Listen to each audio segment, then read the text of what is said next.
The Time Machine by H.G. Wells. Chapter 2. I think that at that time none of us quite believed in the time machine. The fact is, the time traveller was one of those men who are too clever to be believed.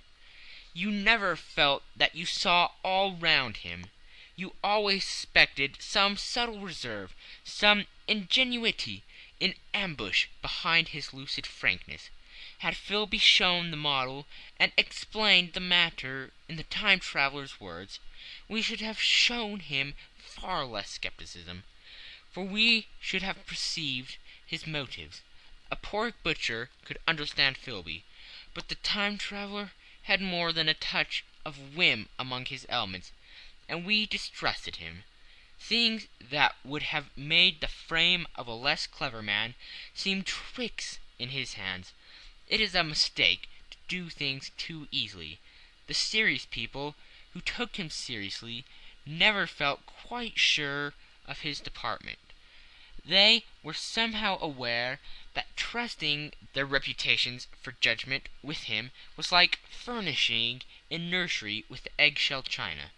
So I don't think any of us said very much about time travelling in the interval between that Thursday and the next, though its odd potentialities ran, no doubt, in most of our minds. Its plausibility, that is, its practical incredibleness, the curious possibilities of anachronism and of utter confusion. It suggested, for my own part, I was particularly preoccupied with this trick of the model, that I remember discussing with the medical man whom I met on Friday at the Lineon. He said he had seen a similar thing at Tubing's, and laid considerable stress on the bellowing out of the candle, but how the trick was done he could not explain.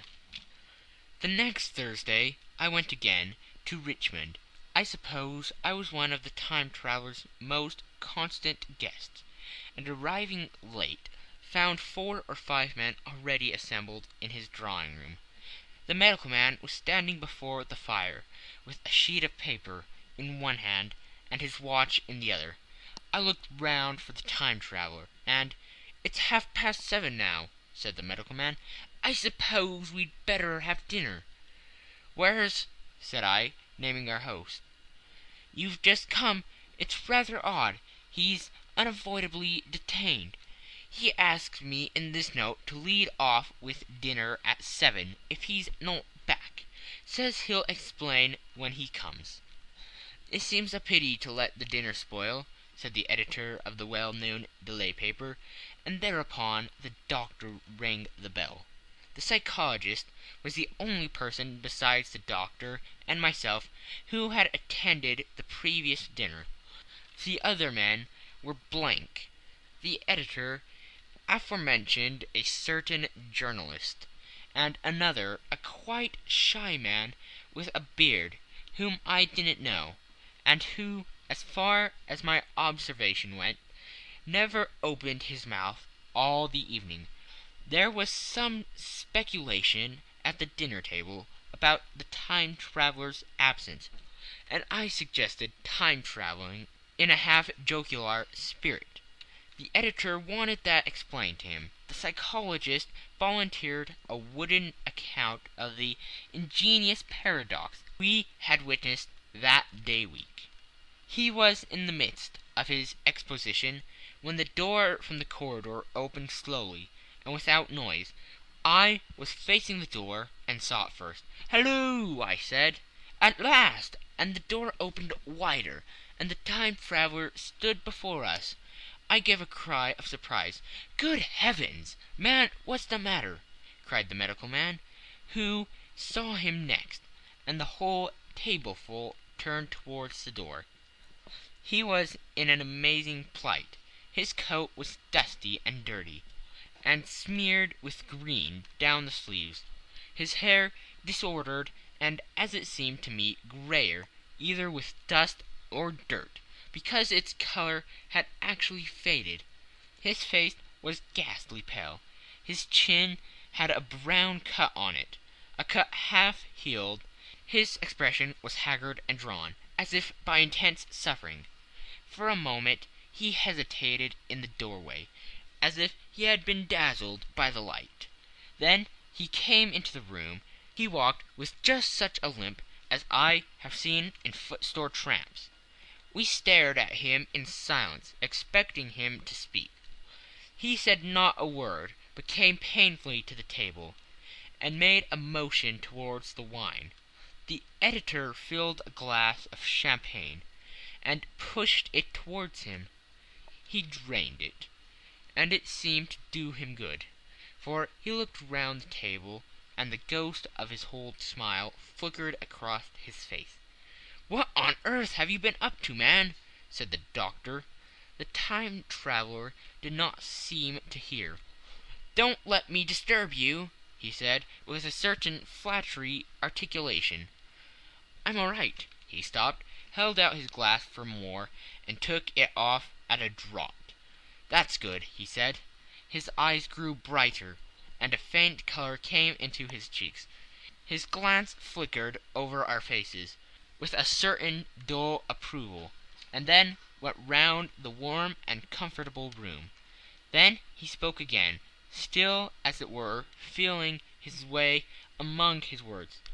"I'm going to wash and dress, and then I'll come down and explain things. Save me some of that mutton. I'm starving for a bit of meat." He looked across at the editor, who was a rare visitor, and hoped he was all right. The editor began a question. "Tell you presently," said the time traveller. "I'm funny, but all right in a minute." He put down his glass, and walked towards the staircase door. Again I remarked his lameness, and the soft padding sound of his footfall, and standing up in my place, I saw his feet as he went out. He had nothing on them but a pair of tattered, blood-stained socks. Then the door closed upon him. I had half a mind to follow, till I remembered how he detested any fuss about himself. For a minute, perhaps, my mind was wool-gathering. Then remarkable behaviour of an eminent scientist, I heard the editor say, thinking, after his wont, in headliness, and this brought my attention back to the bright dinner table. "What's the game?" said the journalist. "Has he been doing the amateur codgar? I don't follow." I met the eye of the psychologist, and read my own interpretation in his face. I thought of the time traveller limping painfully upstairs. I don't think any one else had noticed his lameness. The first to recover completely from the surprise was the medical man, who rang the bell. The time traveller hated to have servants waiting at dinner for a hot plate. At that the editor turned to his knife and fork with a grunt, and the silent man followed suit. The dinner was resumed. Conversation was exclamatory for a little while, with gaps of wonderment, and then the editor got fervent in his curiosity. "Does our friend ache out his modest and come with a crossing, or has he his Nebuchadnezzar phases?" he inquired. "I feel assured it's this business of the time machine," I said, and took up the psychologist's account of our previous meeting. The new guests were frankly incredulous. The editor raised objection. What was this time travelling? A man couldn't cover himself with dust by rolling in a paradox, could he? And then, as the idea came home to him, he resorted to caricature. Hadn't they any clothes brushes in the future? The journalist, too, wouldn't not believe at any price, and joined the editor in the easy work of heaping ridicule on the whole thing. They were both the new kind of journalist, very joyous, irreverent young men, our special correspondent in the Day After Tomorrow reports. The journalist was saying, or rather shouting, when the time traveller came back.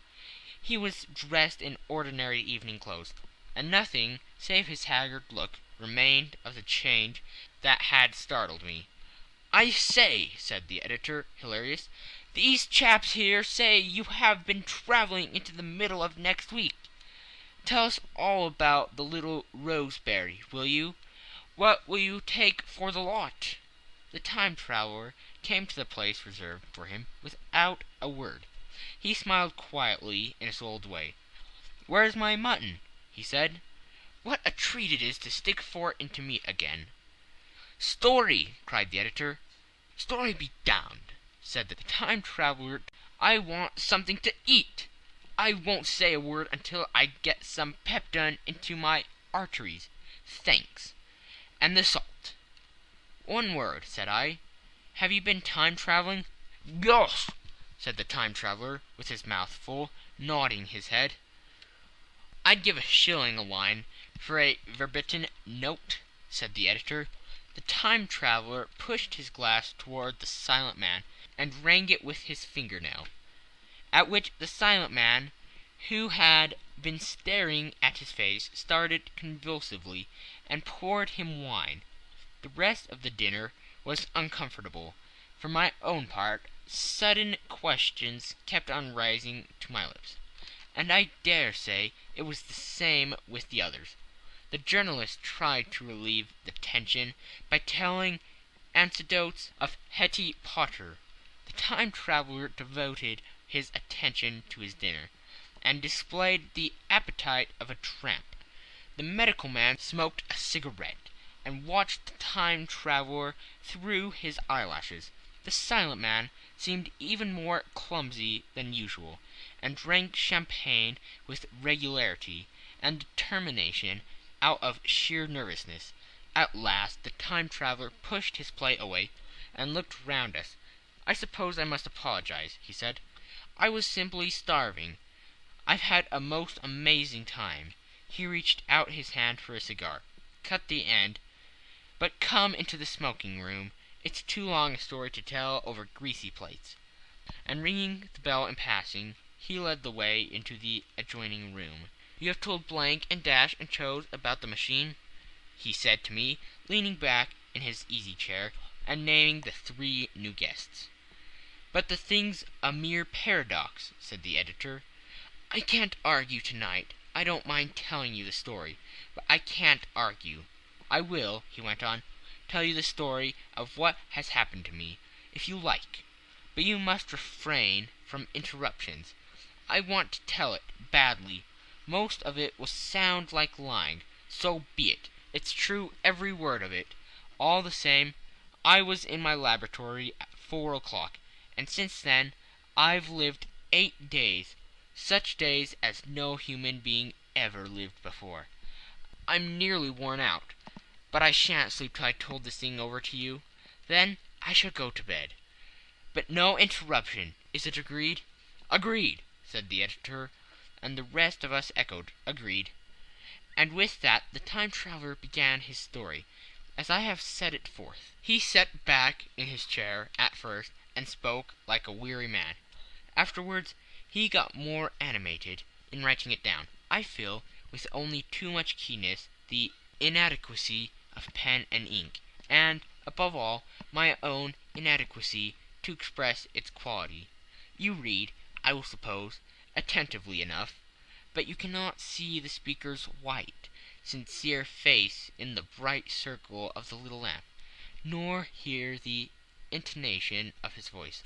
You cannot know how his expression followed the turns of his story. Most of us hearers were in shadow, for the candles in the smoking room had not been lighted, and only the face of the journalist and the legs of the Silent Man, from the knees downward, were illuminated. At first we glanced now and again at each other. After a time we ceased to do that, and looked only at the Time Traveller's face. End of Chapter 2 of The Time Machine by H.G. Wells. This has been a TBOL3 production.